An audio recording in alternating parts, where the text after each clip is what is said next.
Hello छात्रों, आइए हम सभी लोग अपने आगे की तरफ बढ़ते हैं। आप लोगों को मैं रियल नंबर पढ़ा रहा था। रियल नंबर में आप लोगों को मैं पूर्णांक संख्या बताया हूँ और परिमेय संख्या क्या होती हैं, रेशनल नंबर्स, इरेशनल नंबर्स और इक्वलेट लेमा आप लोगों को बताया गया है और इक्वलेट एल्गोरिथम बताया गया है। इससे आप लोगों को क्वेश्चंस किस टाइप से आते हैं वो क्वेश्चंस करवाया गया, तो उसी के अगले क्रम में और आप लोगों को मैं इक्वलेट एल्गोरिथम का यूज करके एचसीएफ कैसे फाइंड किया जाएगा, जो कि क्लास 10th का सिलेबस है, और ये बताया गया है। ठीक है, अब उसी क्रम में आगे बढ़ेंगे। जो अगला क्वेश्चन है आपका इस टाइप से आता है, रियर चांस में कभी पूछ लेता है कि यदि एचसीएफ यानी माफा 26 और 169 बराबर 13, तब 26 169 का लाफा क्या होगा। तो इसके लिए देखिए एक फार्मूला है, यहाँ पर हम इक्वल डिवीजन नहीं लगाएंगे, ये आप जैसे लोअर क्लास में करते थे प्राइमरी, इसी प्रकार से किया जाएगा। तो देखिए फार्मूला होता है कि मासा सिर्फ ये दो नंबर्स के लिए यूजफुल होता है, माफा गुणे लासा, यानी दो संख्याओं का माफा गुणे लाफा बराबर पहली संख्या गुणे दूसरी संख्या, लाफा गुणे लाफा बराबर पहली संख्या गुणे दूसरी संख्या। ये आपका फार्मूला होता है। तो इसी फार्मूले पे लग जाएगा सिंपली। ये क्वेश्चन ओनली 1 मार्क्स का आता है। ओके, तो यहाँ देखिए आपका जो फर्स्ट नंबर है ये आपका है 26 और जो सेकेंड नंबर है 169। ठीक है, ये दिया है। देखिए इसी प्रकार से ये दिया है। तो इसको जब हम सॉल्व करेंगे, इसका जब हल करेंगे तो यही फार्मूले पर लगा देंगे। ठीक है, यानी एचसीएफ तो आपका गिवन ही है, एचसीएफ इज इक्वल टू आपको जो दिया है गिवन दैट दिया है आप लोगों को, ये एचसीएफ इज इक्वल टू 13 और आपकी जो पहली संख्या है first number is equal to 26 और सेकेंड नंबर आपकी जो है सेकेंड नंबर ये आपका है 169 और एलसीएम आपको क्या करना है, फाइंड आउट करना। ओके, तो इसी फार्मूले में इन मान को क्या किया जाएगा, पुटअप कर दिया जाएगा। तो देखिए मासा आपका क्या है, एचसीएफ है 13 और लासा आपका क्या है नहीं पता है, तो इसको हम ऐसे एलसीएम ही लिख लेंगे। और यहाँ पे पहली संख्या आपकी क्या है 26 है और सेकेंड नंबर है आपकी 169। ओके, अब यहाँ पर देखिए ये आपका है 13 मल्टीप्लाई है एलसीएम के साथ, हमें सिर्फ एलसीएम फाइंड करना है। तो एलसीएम को इस साइड में रोकेंगे, बाकी को उस साइड में भेज दिया जाएगा। ठीक है, तो यहाँ पे देखिए ये इधर मल्टीप्लाई में इधर जाएगा तो क्या हो जाएगा, डिवाइड हो जाएगा। ओके, तो यहाँ से देखिए जाएगा तो 26 इंटू 169 अपॉन 13। अब देखिए 13 1 जा 13 यानी 13 का नाम 13 और 13 दूना 26। ओके, अब यहाँ देखिए एलसीएम इज इक्वल टू इधर आपका बचता है 2 गुणे 169। अब इसको गुणा कर देंगे तो 9 दूनी 18 का 8 हासिला 1 और 6 दूनी 12 13 का 3 हासिला 1 और 2 का नम 2 1 3। तो आपका जो एलसीएम निकल के आ जाएगा वो आ जाएगा 338। ओके, तो आई होप आप लोग ये क्वेश्चन समझ गए होंगे। यदि आपके एग्जाम में इस टाइप से क्वेश्चन आता है तो आप इसको इजीली ऐसे सॉल्व कर सकते हैं। ओके, तो आपके एग्जाम में ये ओनली 1 मार्क्स का आएगा, लेकिन कंपटीशन में इस प्रकार से क्वेश्चन भी पूछ लेता है, तो साथ साथ उसकी भी आपके लिए तैयारी हो जाएगा। अगला क्वेश्चन आपका है उसी टाइप से, जैसे अभी मैं आपको अगला, यदि ए और 18 का एलसीएम 36 तथा एचसीएफ 2 है तो ए का मान क्या होगा। जैसे अभी आप लोगों को मैं फर्स्ट क्वेश्चन बताया हूँ उसी प्रकार से, क्योंकि यहाँ आपको फर्स्ट नंबर गिवन है। फर्स्ट नंबर जो है आपकी ए आपकी है पहली संख्या ए मान लेते हैं। ठीक है, और जो सेकेंड नंबर है किसी को फर्स्ट सेकेंड आप मान सकते हैं। ठीक है, तो जो सेकेंड नंबर दूसरी संख्या है ये आपकी कितना है 18 है। ठीक है, अब यहाँ पे कह रहा है कि इनका लासा यानी इन दोनों संख्याओं का जो लाफा है एलसीएम आप फर्स्ट और सेकेंड, ठीक है, फर्स्ट और सेकेंड संख्या का जो एलसीएम हो वो आपको 36 दे रखा है और इसका जो एचसीएफ दिया है, एचसीएफ फर्स्ट और सेकेंड का ये आपको दिया है 2। तो कहता है कि ए का मान क्या होगा। ठीक है, तो अभी मैंने आपको फार्मूला बताया कि क्या बताया कि एचसीएफ गुणे एलसीएम बराबर first number into second number. तो यहाँ एचसीएफ पुटअप करेंगे, एचसीएफ हमारा 2 है, एलसीएम हमारा है 36 और फर्स्ट नंबर हम ये मान लेते हैं सेकेंड 18। ओके, तो यहाँ पर देखिए 18 इस टाइप साइड में मल्टीप्लाई इधर जाएगा, इसको ट्रांसफर करेंगे, पक्षांतर हिंदी में बोलते हैं, तो डिवाइड हो जाएगा। तो 2 गुणे 36 बटे 18 इज इक्वल टू ये। 18 के नंबर 18, 18 दूना 36, अब ऊपर बचा 2 गुणे 2 बराबर 1, तो ये 2 दूनी 4, यानी ए का जो मान होगा वो 4 होगा। ठीक है, तो इस प्रकार से हम निकाल सकते हैं। अब आप लोग अपने तरीके से देखिए, 4 और 18 का लाफा लेंगे 36 आएगा, और 4 और 36 का माफा लेंगे तो 2 आएगा। ठीक है, ये आप लोग चाहे इक्वल डिवीजन से भी करके चेक कर सकते हो। तो दिस इज योर आंसर। देखिए छात्रों, अगला क्वेश्चन जो आपका है, यदि p व q धनात्मक पूर्णांक यानी पॉजिटिव इंटीजर इस प्रकार है कि p का वैल्यू जो गिवन है आपको a into B square, q is equal to आपको गिवन है a स्क्वायर इंटू बी। ठीक है, जहां अब ये भी डिफाइन कर दिया है कि p व q आभास संख्या है। यहाँ ऊपर तो बताया था कि धनात्मक पूर्णांक है, जो कि मैं आपको अपनी पहली वीडियो में बता चुका कि धनात्मक पूर्णांक संख्याएं क्या होती हैं, आभास संख्याएं क्या होती हैं। ठीक है, तब कहता है कि एलसीएम यानी लासा पी और क्यू का मान क्या होगा, यानी पी और क्यू का लासा क्या होगा। ठीक है, तो यहाँ देखिए हम बहुत सिंपल मेथड से करेंगे क्योंकि ये बेसिक क्वेश्चन है, लोअर क्लास का क्वेश्चन है। यहाँ पर देखिए लाफा निकालने के लिए आप लोग आभाज्य गुणनखंड विधि पढ़े हैं। ठीक है, आभाज्य गुणनखंड विधि या प्राइम फैक्टराइजेशन मेथड बोलते हैं, तो उसी मेथड की मदद से किया जाएगा। ठीक है, देखिए आभाज्य गुणनखंड विधि में क्या होता है, उसका प्राइम फैक्टराइजेशन बहुत से बच्चे कहते हैं जैसे लाफा निकाला जाता है। तो यहाँ देखिए, जैसे अगर हम आपसे कहें कि 27 का प्राइम फैक्टराइजेशन करो आभाज्य गुणनखंड, तो इस प्रकार से ऐसे किया जाता है। इसको कहते हैं आभाज्य गुणनखंड। जैसे 3 बार में जाएगा 9 त्रिक 27, फिर 3 त्रिक का 9 और 3 का 9 3। अब देखिए जितनी भी संख्या आ रही 3 3 3, ये सब क्या है, आभाज्य संख्या। आभाज्य संख्या वह संख्या होती है कि जो एक से या स्वयं से डिविजिबल होती है। तो इसके जितने भी फैक्टर्स आ रहे हैं, जितने भी गुणनखंड आ रहे हैं, सब आभाज्य है। देखिए 3 भी है और ये सारे 3 मतलब इस प्रकार से हैं। तो इस प्रकार का जो सिस्टम करते हैं उसको बोलते हैं आभाज्य गुणनखंड विधि या प्राइम फैक्टराइजेशन मेथड। ठीक है, तो ये आप लोगों का हो गया, इस प्रकार से करते हैं। तो यहाँ पर देखिए अब समस्या ये आ रही है कि भैया वहां नंबर्स होता था, जैसे 27 था, उसको हम काट लिए। अब यहाँ एक पी क्यू दिया है कि पी और क्यू खाली स्वयं से विभाजित होंगे और किसी से नहीं होंगी, और इसका वैल्यू दिया है कि ए बी स्क्वायर और ए स्क्वायर बी स्क्वायर। तो इसका कैसे हम प्राइम फैक्टराइजेशन करें, तो इसमें भी कोई समस्या नहीं आई, आपको हम बताता हूँ। ठीक है, तो यहाँ देखिए लिखेंगे कि P इक्वल टू, क्या लिखेंगे, P इक्वल टू, अब P इक्वल टू आपका लिख सकते हैं ये जो ये स्क्वायर B गिवन है, इसको हम लिख सकते हैं कि A इंटू ये, क्योंकि इसकी पावर क्या है 2, और यहाँ पर B को लिख सकते हैं B, क्योंकि B ओनली था, सिंगल, इस प्रकार से। ओके, अब यहाँ पर पुनः देखिए जो Q का मान दिया हुआ, ये इसका हो गया P का प्राइम फैक्टराइजेशन। ठीक है, अब यहाँ पे देखिए Q का जो वैल्यू आपको गिवन है ये स्क्वायर B। ठीक है, तो इसको जब हल करेंगे तो यहाँ ये को देखिए कितना लिख सकते हैं, सॉरी यहाँ पे आपका जो था ये B स्क्वायर था। ओके, तो ये 1 टाइम रहेगा और B 2 बार रहेगा। अब यहाँ पर A स्क्वायर है तो A इंटू A, और फिर ये आपका हो जाएगा B ओनली सिंगल टाइम से। अब अगर इसका हमें लाफा फाइंड करना है, क्या फाइंड करना है, लाफा फाइंड करना है, तो हम कुछ नहीं करेंगे, इसके नीचे ऐसे अंडरलाइन करेंगे, यहाँ लिखेंगे लासा या एलसीएम। क्या लिखेंगे, लासा या एलसीएम।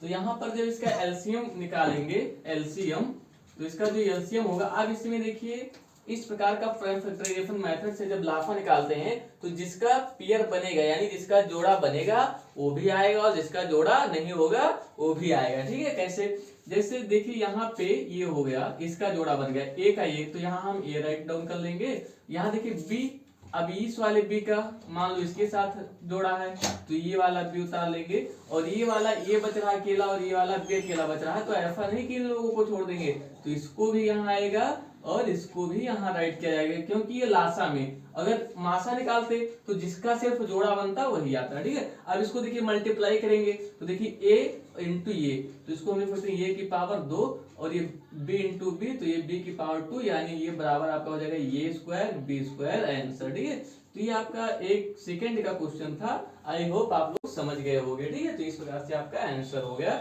अब इसी क्रम में अगला क्वेश्चन किया जाएगा। ओके, अब ये सारे क्वेश्चंस जो थे आपके बहुत सिंपल क्वेश्चन थे, छोटे छोटे क्वेश्चन थे, लेकिन समझने वाले क्वेश्चन थे, क्योंकि कभी भी जो शुरुआत किया जाता है पहले छोटे से ही किया जाता है। ठीक है, तो आइए अगला क्वेश्चन हम लोग देखिए छात्रों, ये जो क्वेश्चन है आपका, क्वेश्चन तो बहुत सरल है लेकिन समझने में आप लोगों को आई होप थोड़ा कठिनाई आएगी, तो मैं भी इस क्वेश्चन को डिस्कस कर रहा हूँ। आइए देखते हैं, क्वेश्चन कह रहा है कि वह न्यूनतम संख्या ज्ञात कीजिए जो 1 व 10 तथा इनके बीच की सभी प्राकृतिक संख्याओं यानी नेचुरल नंबर से विभाजित है। यानी वह छोटी से छोटी संख्या आपको ज्ञात करना है जो 1 से भी डिवाइड हो और 10 से भी डिवाइड हो, तथा इसके बीच 1 और 10 के बीच जितने भी नेचुरल नंबर आते हैं उन सभी से क्या हो, विभाजित हो। तो नेचुरल नंबर आप लोगों को मैं अपनी पहली वीडियो में बताया हूँ। यदि आप लोगों को नेचुरल नंबर नहीं समझ में आ रहा तो जाके देख सकते हैं आप पहले वीडियो में ही, वहां बहुत अच्छे से डिस्कशन किया गया कि नेचुरल नंबर्स क्या होती है। ठीक है, तो यहाँ पे देखिए अब हम पहले ज्ञात करेंगे कि कितनी ऐसी नंबर्स हैं। ठीक है, तो देखिए जब न्यूनतम बात आएगा मिनिमम, तो वहां पर हमें क्या फाइंड करना होगा, लासा यानी लघुत्तम समावर्तक। ठीक है, लीस्ट कॉमन फैक्टर। ओके, तो यहाँ पे देखिए अब 1 और 10 1 से भी विभाजित हो और 10 से भी विभाजित हो और इसके बीच की सभी प्राकृतिक संख्या है, तो यहाँ 10 लिख लेंगे। अब देखिए 1 के बाद जो नेचुरल नंबर आती है 2 3 4 5 6 7 8 9 और आपका ये यहाँ पर 10। ठीक है, तो इन सभी संख्याओं से विभाजित होने वाली वह छोटी से छोटी संख्या आपको ज्ञात करना है। ठीक है, तो ये आपका क्वेश्चन कह रहा है। अब यहाँ पर ये इन सभी संख्याओं से विभाजित होने वाली संख्या ज्ञात करना, तो इट मींस इसका हमें क्या निकालना होगा, लासा। तो देखिए इसका लासा जब हम निकालेंगे तो आभाज्य गुणनखंड विधि से निकालेंगे। अब यहाँ पर इस प्रकार से आप लोग किए होंगे बहुत छोटी क्लासों से, तो आज फिर वही छोटी क्लासों के जैसे ही किया जाएगा। अब देखिए यहाँ पे 1 तो 1 बार में ही जाएगा। ठीक है, यहाँ 2 आ जाएगा, 3 4 5 6 7 8 9 और 10 आ गया। ओके, फिर अब यहाँ पे देखिए इसको हम करेंगे 2 से। ठीक है, क्योंकि 2, तो यहाँ से 1, फिर ये कट जाएगा, 3 नहीं कटेगा और ये आपका हो जाएगा 2 दूनी 4, 5 2 से नहीं भाग हुआ, 3 दूनी 6, ये 7 हो जाएगा, 4 दूनी 8 और ये आपका हो जाएगा कितना, 9 और ये हो जाएगा 5। ठीक है, फिर अगला ऐसे किया जाएगा, तो फिर 2 से काटेंगे तो ये 2, यहाँ 1 यहाँ 1 यहाँ 3 और 2 का नंबर 2, ये 5 ये 3 और ये 7 और ये 2 दूनी 4, फिर ये 9 और फिर ये 5। ये प्राइम फैक्टराइजेशन किया जा रहा है अभाज्य गुणनखंड। ओके, अब यहाँ पर देखिए फिर 2 से काटेंगे क्योंकि यहाँ आपका ये 2 मिल रहा है, तो 1 1 3 1 5 3 7 2 1 जा 2 और ये आपका 9 और ये आपका 5। ओके, फिर अब यहाँ देखिए 2 से डिवाइड होने वाला कोई भी नंबर आपके पास नहीं उपस्थित है, तो क्या करेंगे अब हम 3 पे डिवाइड करेंगे क्योंकि 3 पे डिवाइड होने वाले कई नंबर इसमें अवेलेबल हैं। ओके, तो यहाँ देखिए ये 1 हो जाएगा, ये ऐसे 1, ये 3 का नंबर 3, फिर ये ऐसे यहाँ 5 नहीं डिवाइड होगा और ये 3 1 जा 3, 7 नहीं 3 पे डिवाइड होगा, अब ये और ये 3 3 जा 9 और ये आपका 5 आ गया। ओके, फिर नेक्स्ट देखिए क्या जाएगा इसको 3 से अगेन, तो ये 1 और 1 और 1, फिर यहाँ से 1, ये 5 और इसको भी यहाँ 1 और ये 7 1 3 1 जा 3 और 5। अब देखिए 3 भी यहाँ पर कोई नहीं है, ना 3 से डिविजिबल कोई नंबर बच रही है। ओके, तो यहाँ पर अब हम क्या करेंगे 5, तो 5 से जाएंगे क्योंकि 3 से जो बड़ी प्राइम नंबर होगी वो आपकी 5। तो अब देखिए 5 का नंबर 5, फिर यहाँ 1 और ये 7 5 से नहीं डिवाइड होगा तो 1 और ये आपका फिर 1 और 5 1 जा 5। अब देखिए सिर्फ और सिर्फ यहाँ किससे डिविजिबल बचा है, 7 से, तो ये 7 से ले जाएंगे तो 1 ये 1 ये 1 1 1 1 7 1 जा 7 1 1 1। अब जब 1 1 फाइनली लास्ट में आ जाता है तो हम छोड़ देते हैं। अब ये सारा इसका होगा प्राइम फैक्टराइजेशन। अब वह जो रिक्वायर्ड नंबर है, यानी कह रहा हूँ छोटी से छोटी संख्या क्या होगी, तो यहाँ छोटी से छोटी संख्या जो आपकी हो जाएगी जो 1 10 तथा इनके बीच की सभी नेचुरल नंबर से विभाजित है। ठीक है, छोटी से छोटी संख्या, छोटी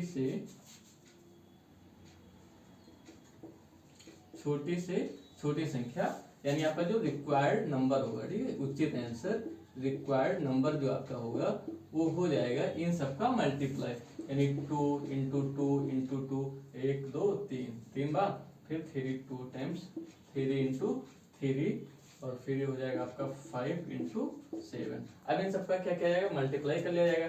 देखिए 2 2 जा 4 यानी 2 दूनी 4 दूनी 8 और 8 हो गया, 8 पंचे। देखिए अब इसके बाद हम यहाँ पे कर लेंगे, तो 8 पंचे 40 और ये 3 त्रिका 9, तो 9 से फिर गुणा करेंगे तो 9 चौ 36, फिर एक 0 उड़ा लेंगे 360, फिर इसको 7 से गुणा करेंगे तो 7 से 9 शुद्ध और 7 छंग 42 का 2 हाथ मिलाया 4 और 7 21 हो 4 25।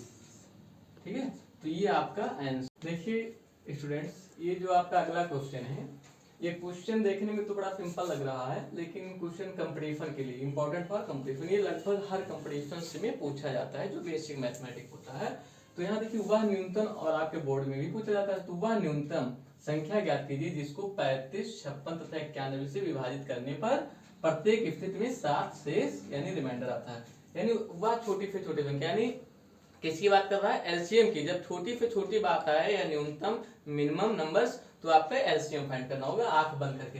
लेकिन कह रहा है कि 35 से भी वह संख्या विभाजित हो जाए, सबसे छोटी संख्या जो हो, और 56 से भी विभाजित हो जाए, और 91 से। लेकिन कहता है भाग भी हो जाए, प्रत्येक स्थिति में 7 शेष आए, यानी 35 से जब डिवाइड करें तब भी 7 शेष बचे, 56 से विभाग करें तब भी 7 शेष बचे, और 91 से विभाग करें तब भी शेष बचे। तो इसमें हमें कुछ नहीं करना है, सिंपल क्या करना है, 35, 56 और 91 का लाफा निकाल लेना, इसके बाद 7 जोड़ देना है। तो आइए आप लोगों को मैं करके भी दिखाऊंगा। तो यहाँ देखिए इसका सोल्यूशन करेंगे, तो यहाँ फर्स्ट क्या किया जाएगा, पहले एलसीएम फाइंड किया जाएगा, ठीक है। तो प्राइम फैक्टराइजेशन मेथड से फाइंड कर लेंगे।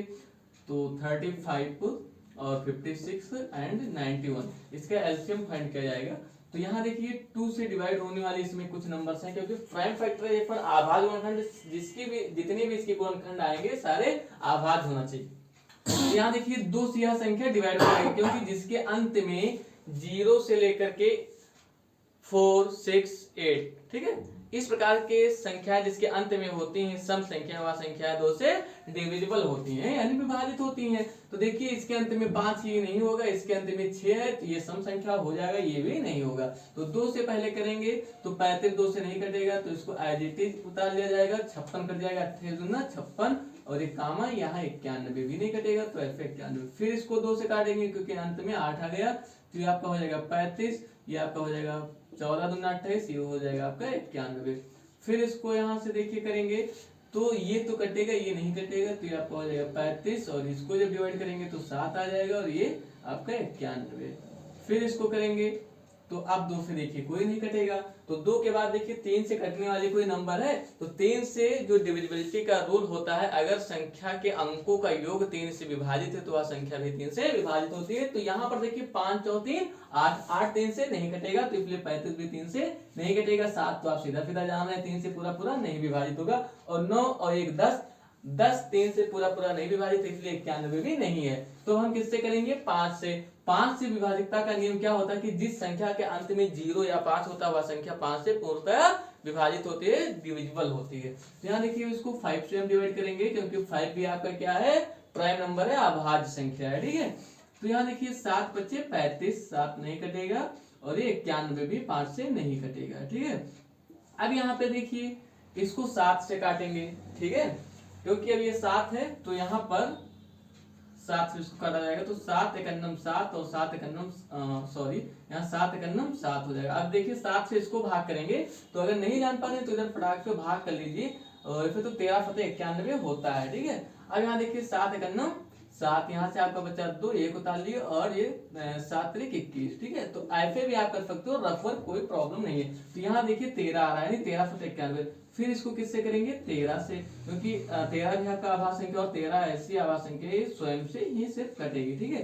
तो अब ये आपका प्राइम फैक्टराइज्ड हो गया। अब इसका एलसीएम यानी लासा निकाल लेंगे, तो इसका जो लासा आएगा 35, 56 और 91 का हो जाएगा 2 into 2 into 2 into 5 into 7 into 30। अब आप लोग इसको मल्टीप्लाई कर सकते हैं, देखिए 2 दूनी 4 दूनी 8 पंचे 40, और 40 हो गया, तो 7 चौक 28, यानी ये हो जाएगा 280 गुणे 13। और देखिए 13 शून्यम शून्य, हासिल कुछ नहीं आया, और 13 अट्ठे 104, तो 104 का 4 हासिल आया 10, और 13 दूना 26 और 10 36, यानी 3640 आपका ये आ गया इसका एलसीएम, ठीक है। तो इसका जो एलसीएम आया वो 3640। अब देखिए जो 3640 आ रहा है, ये आपका 35 से भी पूरा पूरा डिवाइड हो जाएगा, 56 से और 91 से, लेके कहता है प्रत्येक स्थिति में 7 शेष बचे, जो मेन क्वेश्चन कह रहा है। तो अतः हेंस आपका जो रिक्वायर्ड आंसर हो जाएगा, अतः रिक्वायर्ड आंसर यानी उचित आंसर आपका जो हो जाएगा, या रिक्वायर्ड नंबर लिख सकते हैं, उचित संख्या अतः उचित, हिंदी वाले लिखेंगे अतः उचित संख्या है, इंग्लिश में भी लिखो तो भैया कोई प्रॉब्लम नहीं होगा। तो 3640 आप अगर 7 इसमें जोड़ देंगे तो ये आपका हो जाएगा 3647, जो कि आपका ये आंसर होगा। आपका आंसर 3640 नहीं था। देखिए छात्रों, ये आपके कुछ छोटे छोटे क्वेश्चन थे, लेकिन क्वेश्चन मेरे समझ से दमदार थे और आप लोगों के शुरुआती स्टेप था, तो आप लोग ये क्वेश्चन समझ गए होंगे। फिर भी अगर आपको कोई डाउट लग रहा है तो आप मेरे कमेंट सेक्शन में जाइए और कमेंट कीजिए। मैं ऑलवेज आप लोगों के हेल्प करने के लिए तैयार हूं।